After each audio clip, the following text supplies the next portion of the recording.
মানুষের এই দুনিয়াতে বাঁচার কোনো অধিকার নাই। নুনকে যে হত্যা করছে, নুনের মতো মেয়ে ছিল না, মেয়ে ছিল না, একটা স্বামী ছিল না, ওই একটা কসাই ছিল দেখেই নুনকে হত্যা করতে পারছে। কিন্তু আমরা নুনের ফাঁসি, নুনকে যে মারছে, নুনের ফাঁসি চাই।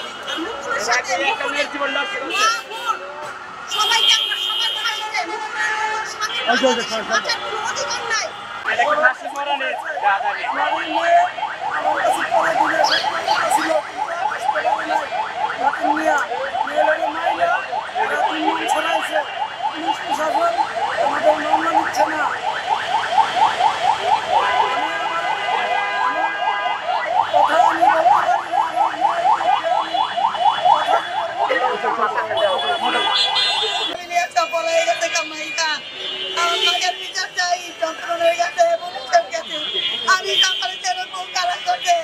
আল্লাহ